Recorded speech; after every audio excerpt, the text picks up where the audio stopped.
Hi, this video is just to take you through my storage solution for Scythe. Not claiming to be pro at this or anything, but I've done some foam board work inside this box. It's the original base game box for Scythe, as you can see, and you can see there's quite a bit of lid lift on there, mainly due to the boards for the expansions in addition to the base game. But with that exception, I think it's a pretty good storage solution. Anyway, feel free to steal and improve upon what's in here. I'll be interested to see any better solutions. So anyway, here we go.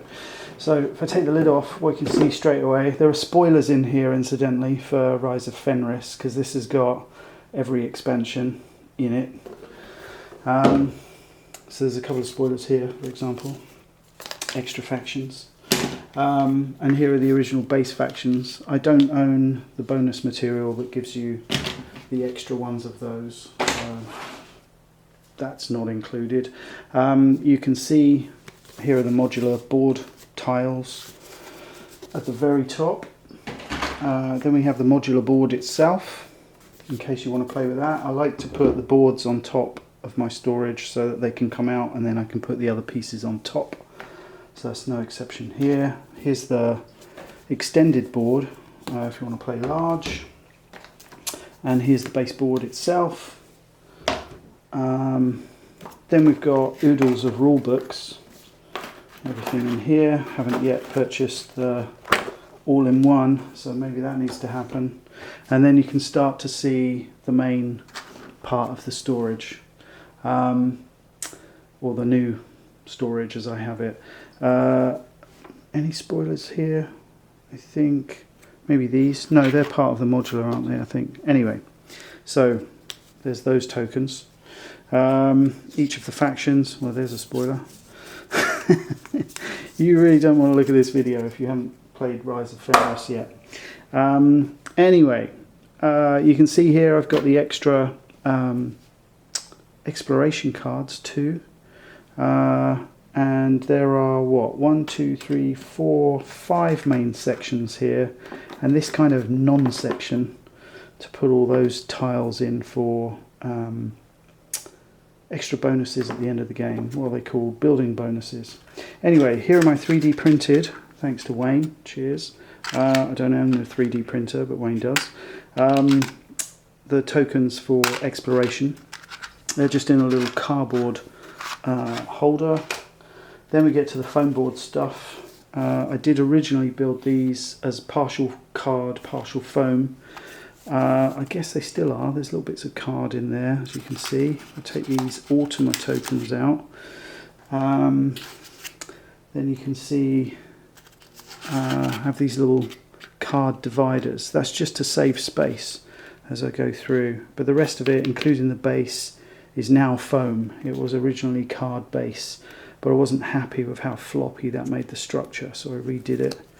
And also got the height right, because these cards were just spilling out. You can see that's just about right there now, so they don't move around. You can also see I've done some bespoke prints, thanks to Jamie putting the files out for this. I can run 4 Ultimas now. I don't really like going past 2 actually, so if you're thinking about that, I would just get an extra set of Ultima cards and that'll do it.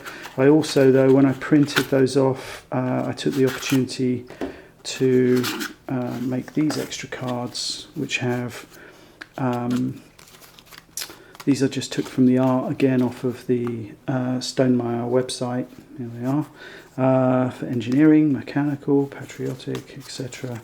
All of the player boards, and then again you can see the factions, more spoilers. Tesla is another one.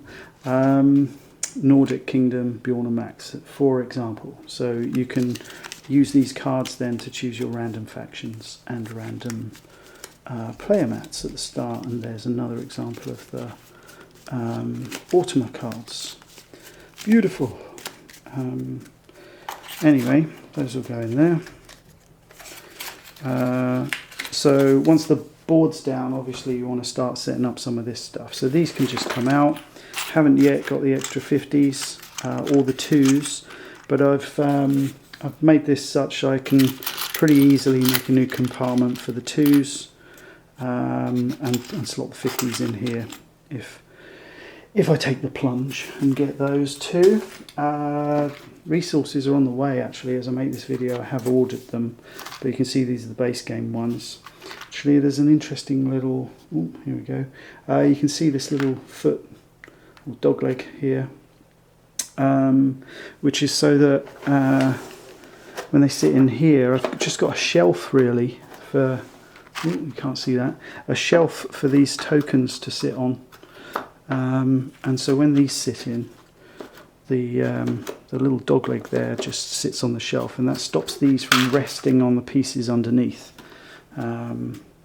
So this end sits on the foam board side, and this end sits on the shelf, which in turn, the shelf is sitting on the foam board sides. So it's just another way of kind of supporting halfway across when I've got this big expanse of open underneath. Hopefully that makes sense. Ask if not. So that's my resources.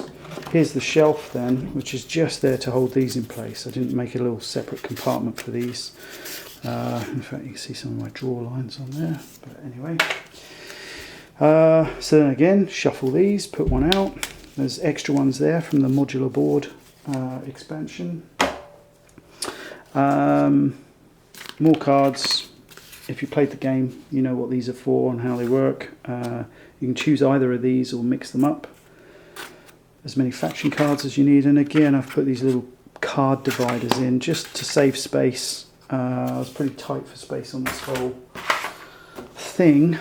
Here's what I did first actually. So when I started building this solution, I made this setup because this was, as you might imagine, the main point of interest, I suppose, or the main thing to think about. And you can see there's all but 2. So the Fenris factions are below, rightly so. Anyway, so, and you can see I've painted most things. I haven't done the airships yet, but I'll get to that. I've put little handy dandy holders here so you can pull this out with ease. Also, there are some little, you can see these are a bit loose actually. That's a perfect demonstration of how loose they are. There's little dividers here to just about hold the ships in place, but these characters are loose. I'm not too precious about them, you know, they are, they've got multiple layers of varnish on them, so you can see that very clearly. The light's not brilliant there, is it? But never mind. Not the best, but certainly not the worst. This Polania is stood upright. I did have her down like this, and then I realised her gun was getting squashed. And she's just about the right height, so I can stand her up, and the rest of them lay down. They've also got their little stands in here. So that's those, and then you can get a peek of what's underneath there. These are obviously just these main mechs for the game. Right, so I want to show you this. Really, you know, tight for storage in here. So had these built, and now you might be looking at this and thinking, well, that's going to be a hell of a time picking those out. And I was going to build bins so that I could pull them out and tip them out. And then I had the idea for these things. So the idea here is, if I take this down a little way, and we'll take, which one should we take?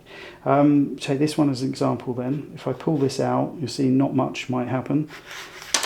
Maybe a bit falls out, but just with a bit of encouragement, that wasn't the best example, the rest will drop onto the table pretty easily, and then you're ready to go with those. So that's all of those. These are just little drawers then that slot in pretty nice and easily. Yeah, I could do this one if you like. Another example.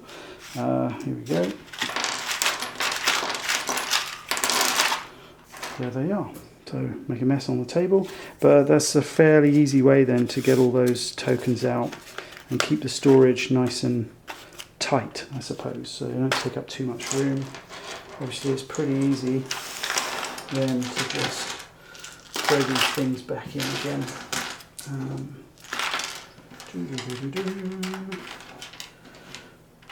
we go. This one's 2.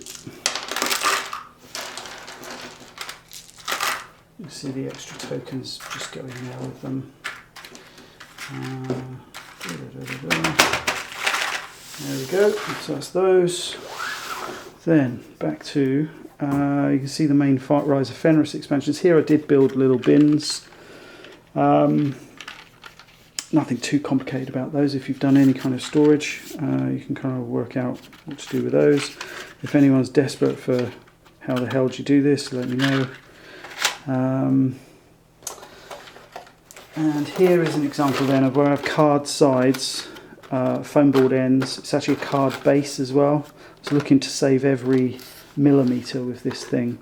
I haven't really finished painting Mr. Tesla there either. And you can see again, these are fairly loose, not too precious about the painted figurines. I'm quite pleased with them, but whoop, there it is.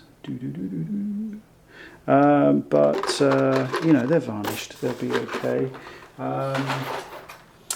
And then finally we can see the boards here helping with the support, and here's the faction boards underneath. So we've got 3 of these and 3 of these on this side, and underneath a lot of the Fenris expansion material. Is there anything there? I can't even remember. No. So that's again just a little spacer I have in there. I'm not very often getting down to this, and here I've just got some foam board runs to keep all these in line, and you can see I've kind of laid them down, so again space saving. These are just sitting in another one of these little buckets. Whoops, there it is. I'm off camera again. Other side then, more faction boards. There are, player boards, 4 of those, and the remaining 5, how many? 6 path boards or faction boards. And then under here, oh look, I haven't even built storage for these. I've just placed them in. That's an oversight actually. That shows you how often I'm using them. But the airship expansion, I shall probably get to that and finish that off. Let me just whack these back in. So there, the faction boards run up to this, and that just fills up that extra little bit of space. It's not really required, I suppose, but there it is. That's nice and flat now.